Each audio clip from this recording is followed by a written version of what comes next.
morning, everybody, or good afternoon, or good evening, depending on when you're watching this. Oh, there I am.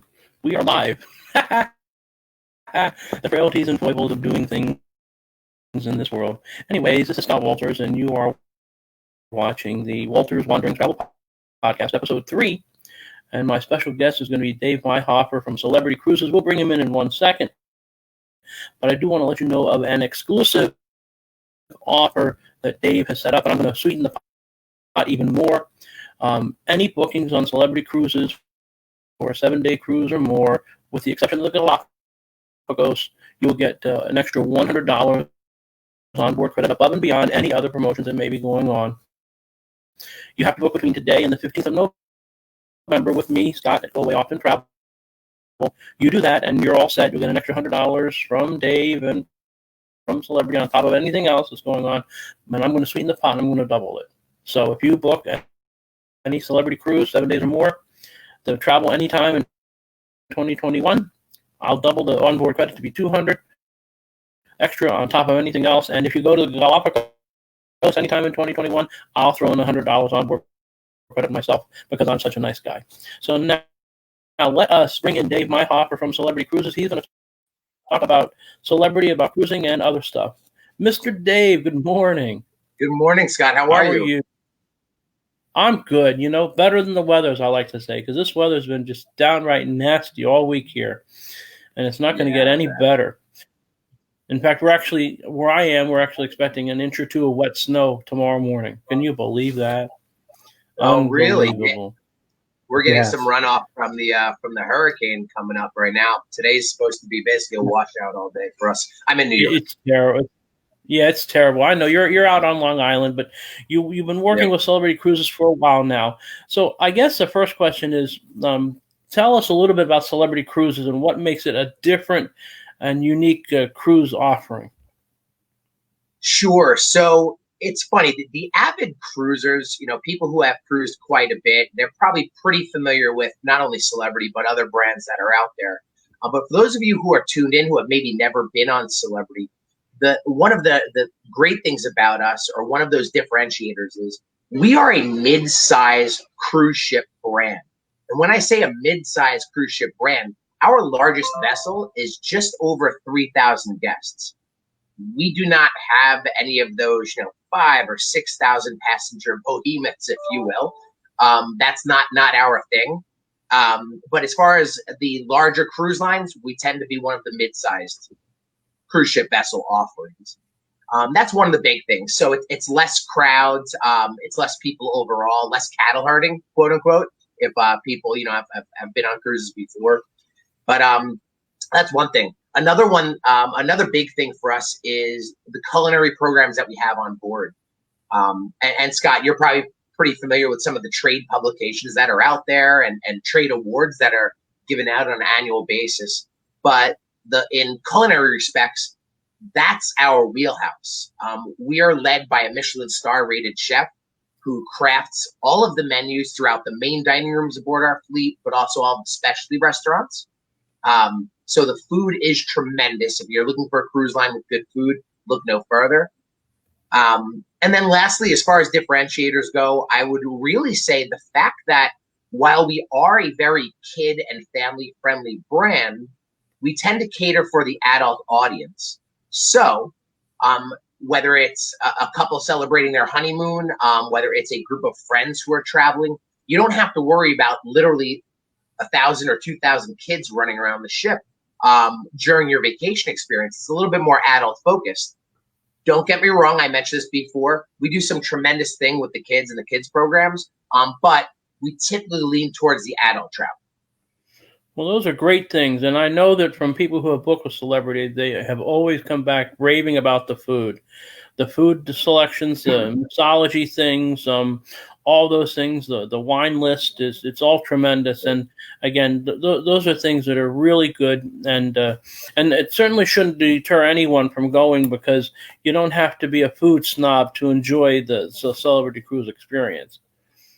Not at all. So tell me, destinations you go to that are, I know that we'll talk about the Galapagos in a second, so we'll leave that to the side. But let's talk about the other places celebrity goes to, and the type of ships and the type of onboard experience people should expect. Oh, sure. So, as most of the major cruise lines do, we go to all destinations, all seven continents in some way, shape, or form. We have a number of destinations that I would consider us kind of, specialized in. Some of the more popular destinations as well, things like Alaska. Every summer, Scott, we dedicate 3 of our ships to the Alaska season and to the Alaska ports of call between our 7-night cruises, but also the cruise tour experience where guests have the opportunity to do a tour before their 7-night vacation or after, where they can really venture out to places like Denali, Fairbanks, Talkeetna, that large chunk of Alaska in the northern realm that many people don't get to, especially if you're only doing the cruise. So Alaska is a big destination for us. You mentioned Galapagos. I'll hold off on that because I know you might ask me a few things about the Galapagos Islands. Europe has always been huge for us as well. Now more than ever, we are planning for 2021, of course, with everything that's going on out there. But the nice thing is, of course, we're seeing light at the end of the tunnel, and we're planning to have a full Europe season. Come summer 2021 and beyond, we're looking to, again, nothing's set in stone nowadays, but we are gearing up for a full season in Europe, whether it's Mediterranean, Northern Europe, new destinations like Iceland and Ireland, which was new to us as of about a year and a half ago. We do Norwegian fjords. That list goes on and on. And lastly, I would say, Caribbean obviously is a popular cruise destination for all of the brands out there. But of course, as we come back into service and as we muddle our way through everything that's going on, the Caribbean is going to be big because it's right here in our backyard, sailing from Miami and Fort Lauderdale as far as celebrity goes. So all of the Caribbean islands, that's going to be big for us, especially when we go back into service. All right. Now, the Galapagos, they're a special set of islands off the coast of South America, and they're known for the ecotourism thing. And I know a lot of people, they worry that, you're going to be over touristing the place and you're going to ruin the destination by having people there and all that. But I know Celebrity takes great pains to, A, have smaller ships that go there because B, that's how they have to be. You can't have a big ship going to a place like that. And with all the eco-friendly measures that Celebrity takes to ensure that the process of cruising to the Galapagos is one that's respectful to the environment and to the islands and to the inhabitants, both human and non-human as well. Can you expound on that? Oh, sure. So recently we actually went ahead and built a ship dedicated for the Galapagos Islands. We have 3 ships that sail the Galapagos, but most recently the Celebrity Flora came into our fleet, and as I mentioned, it was built with the Galapagos in mind. Really, a few really cool things that we've done with her in regards to our approach with the Galapagos. A few of those things. One being the fact that the ship actually runs on diesel fuel. The ship has solar paneling on the ship to help supplement energy. What else? There is no anchor. Scott, I don't know if you knew this, but Celebrity Flora actually does not have a physical anchor that'll hit the ocean floor. So we use these advanced stabilizing technology to keep the ship in place when we are going to these various islands for the different shore excursions, ports of call, everything that's happening in the Galapagos Islands. That's just kind of a short list of some of those things that we're doing. All of the ships do fall under the strict regulations of the Galapagos National Park. So as you can imagine, there's a lot of things that we have to adhere by regarding those policies and procedures that they have in place regarding the islands. But on top of that, we do really a lot of additional things just to make sure that we're not leaving much of a footprint, if any, while we're sailing and bringing guests there. And also naturalists I know are on board, and they can also help with the experience and talking about all the different things you'll see when you're on the island, which is a very huge thing. I know that also is good for Alaska cruises as well. So those are kind of resources that are, helpful, especially to the first-time traveler to a destination like that. 100%.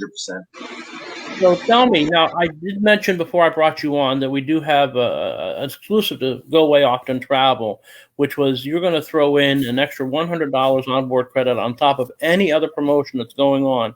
And I'm being a nice person. I'm going to throw in another $100 on top of that, so they get $200 onboard credit for any 7-day or longer cruises, except for the Galapagos because that's a special case. But I also will throw in $100 onboard credit if they go to the Galapagos because I'm such a nice guy. But what are the other promotions that are ongoing right now with Celebrity that people can take advantage of when they book? Sure. Currently, what we have in place, and for those who have cruised with Celebrity before, we're very well known as far as being a very, very value-based brand, based off the price that you're paying and the inclusions regarding things like drink packages, gratuities, internet, of course, which is very important nowadays, and then, of course, the onboard credit, which we do offer. So, Scott, like you mentioned, and I can't thank you enough for kind of reaching into your own wallet, pocketbook, and helping out. I do it for my people, So, but it's okay. It's a good thing. No, for sure. There's so on top of what Scott just mentioned regarding his offers, we have a variety of different perks that guests can choose from. With a standard rate with Celebrity Cruises, typically you get to pick 2 out of those 4 perks that I mentioned. So for a baseline price, you can go ahead and choose whether it be the classic beverage package, which includes things like alcohol and non-alcoholic beverages, things like a bottle of water, which many other cruise brands out there, when they say they're giving you these free drinks or drink packages, in the small print, they don't include bottled water, or they don't include fresh juices with morning breakfast, things like that. So kind of a side note, but read between the lines, make sure you're doing your research on that. So with Celebrity, you get the options of the perks, like the drink package. I mentioned before, prepaid gratuities. So you don't have to worry about tipping along the way. That'll all be taken care of on Celebrity's behalf based off the price that you pay.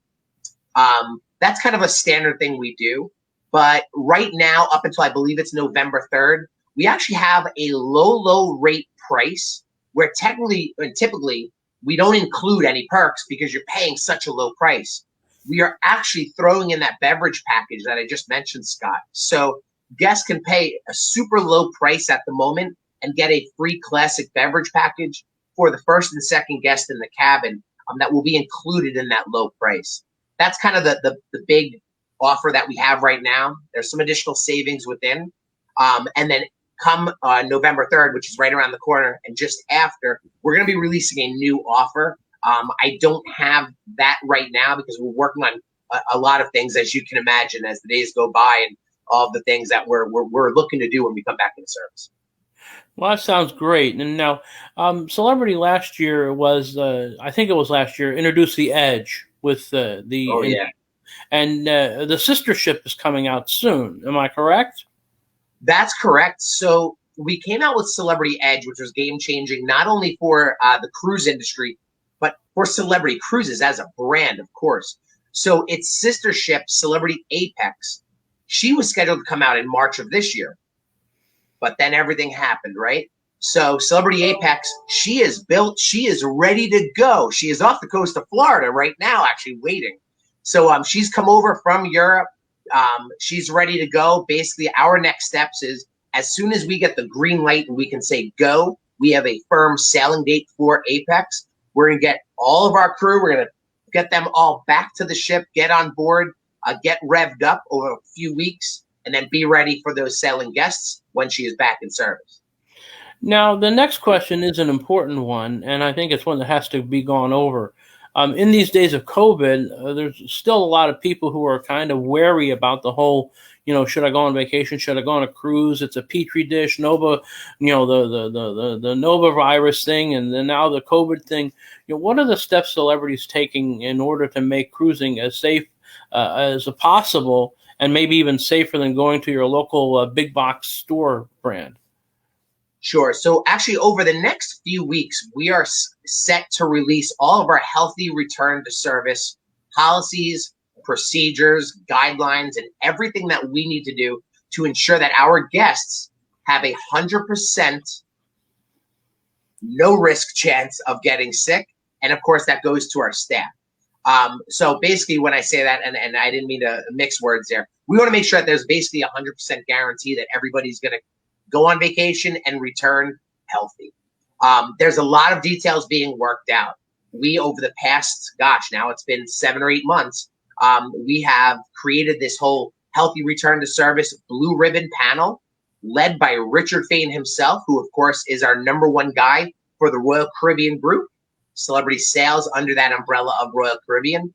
But we've had health experts from across the world helping us, our operations team, making sure that everything we're doing pre-cruise, on the cruise, and following the cruise adheres to all CDC regulations and guidelines, but we're taking it a million steps further to ensure that our guests are safe. Scott, I don't mean to talk around this, but we haven't officially announced what exactly we're doing. I can share a couple of things that may happen because we're waiting to kind of make these big announcements. For those who are tuned in and listening to this, as far as, what are the cruise lines going to do? One of the big questions I get are we going to have to wear masks? Valid question, right? We're on vacation. Do I have to wear masks from the moment I step foot on the ship or even at the terminal to the moment I get off? So what I can say is, and again, things can change on a dime, but what I'm hearing is that pretty much, of course, masks are going to be strongly suggested, if not required, when social distancing can't happen, right? So everybody's gathering in one spot through the terminal to get on board the ship. That's probably not the most ideal place to wear to go without a mask. We're doing everything on board to encourage, I say, physical distancing and all of that, just to make sure that, the tables in the main dining room, we're not going to seat everybody right next to each other. When you go to see a show in the main theater, it's wise of us to make sure that there is a minimum of 6 feet separation between each group of guests. So if there's Mr. and Mrs. Smith sailing together, or Mr. and Mrs. Smith with their kids sailing together, of course they're going to be able to sit next to each other. We're just going to space them out from that next group of guests that might be sitting next to them. And one kind of overlying factor of all of this is when we come back into service, Scott, we expect to be sailing at no more than 50% occupancy to begin with anyway. So a ship that typically hosts 2,000 guests or 3,000 guests is only going to have 1,000 to 1,500 guests anyway. So that naturally is going to provide more space for everybody. Those are excellent measures, and we certainly will await, the whole, program as it comes out next week or so. Because again, it's obviously the most important thing right now when it comes to travel is the safety issue. It's not anything else really. It's amazing how much things have changed from even January, February of this year. There's no doubt. So now sure. I want to spin the wheel and go somewhere completely else, because okay. I know that you and I do share a certain affinity for a certain beverage that and I always like to talk about something else besides the actual travel aspect with people. So this way, people have a more of a, Dave is not just a celebrity guy. Dave is something else. So, I mean, I enjoy my beer, and I am admittedly, to a degree, a beer snob. I graduated from the main brands, Budweiser, Miller, Coors, years and years ago. And, I do like my, craft beers. I do have certain, styles of beer that I like more than others. And I know you do too. So yes. What are generically speaking, what are the styles of beer that you actually like more than others? And if you have some favorites you'd like to share with us, what would those be? Sure. So, I haven't really met many beers that I don't like. Scott, you're probably. Well, we understand that. We get that.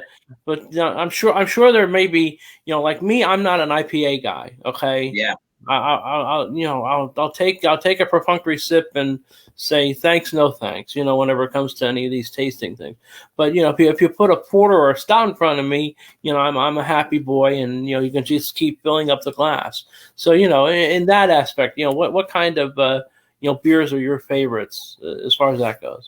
Sure. So I mean, if I had to, I say in no particular order. I am a fan of IPAs. I love the fact that there is a different variety of IPAs, whether you have the double or even the triple in some cases. I do like the variety of. Let me backtrack for a second. I love IPA beers. Some people right away, and this might be maybe part of your thought with IPAs. Some people think, oh, it's just fruity. It tastes like this. It tastes like that. It's too tropical. It's too lemony. Whatever it may be.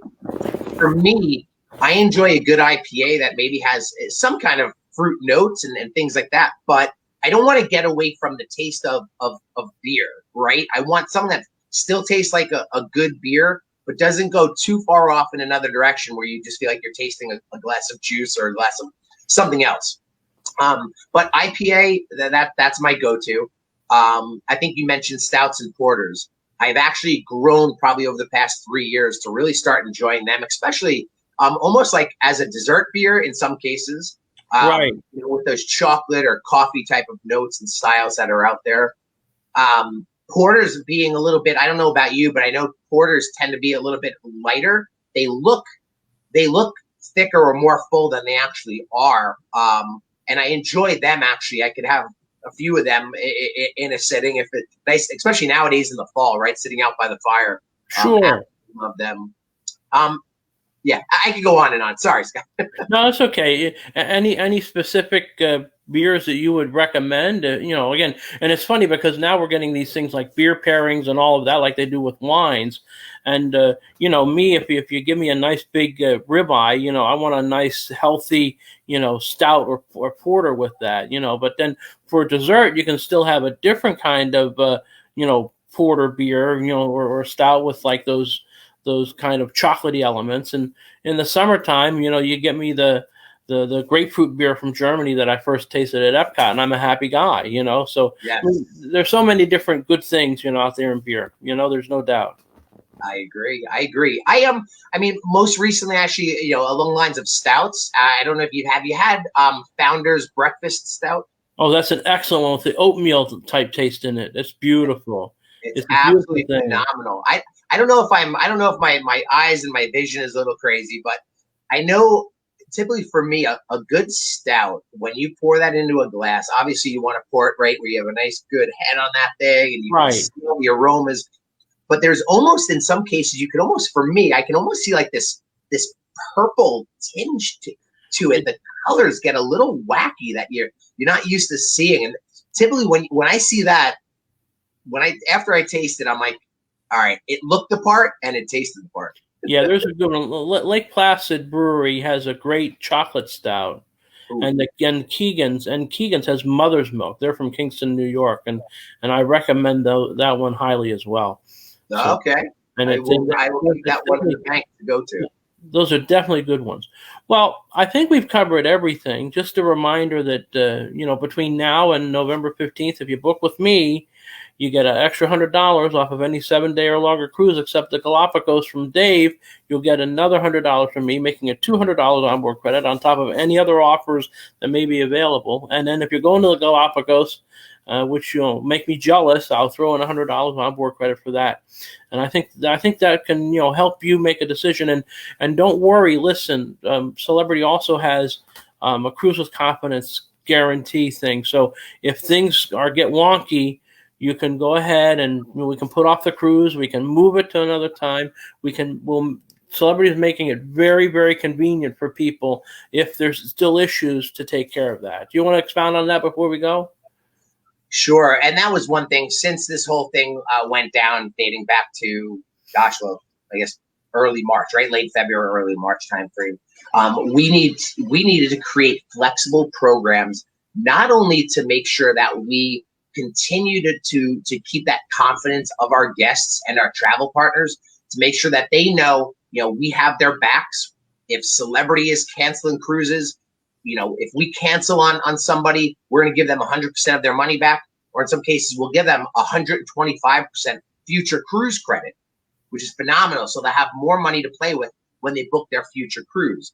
So that's one thing. If we're canceling, if guests are going to go ahead and cancel, we still will go ahead and give them their cruise credit. As far as, like you mentioned, we have this thing called lift and shift, Scott, where let's just say, for example, somebody is booked to go away on vacation with us January of 2021. And as we inch closer, that same person becomes a little skeptical regarding, do I want to go away? Is the cruise line gonna? They don't really know what they want to do, and they don't feel confident in going on vacation yet. We provide the ability for them to lift that cruise and shift it to January 2022. So we will give them the same price, the same bells and whistles, whatever they got on that vacation. They can move it to the following year, roughly the same month, as long as it's the same destination, same ship, all that good stuff. But we give that ability for them to basically delay their vacation because they may not feel comfortable right now going away. And then lastly, Scott, and this is a good one, if somebody is thinking about booking a cruise soon, but they realize, you know what if the price goes down? Or what if a better deal comes out, in June of next year, Don't worry about it. If you like what you see, make the booking, get your deposit down, lock it in, and then as time goes on, if a better offer comes out, we will go ahead and honor the better offer for you so that you get the best deal and best price available. That's beautiful. It boils down to what I always tell my clients, and that is price is what you pay, but value is what you receive. And I know with Celebrity Cruises, the value is very high, and all these safeguards are going to make it a really great option for people to go ahead and take their vacation soon, and trust me, we all want to go. It's just a matter of just getting it done. And again, small deposits hold your space. Again, all these wonderful safeguards. It's a beautiful thing. So, Dave, I really want to thank you. Dave Meihofer from Celebrity Cruises. He's a great guy. He's one of my favorites in the industry, and he's been great. And I thank him very much for joining the Walters Whaling's Travel Podcast, Episode 3. Everyone, have a great day, and we'll see you next time. Thank you, Dave. Thanks, Scott. Take care. Thanks.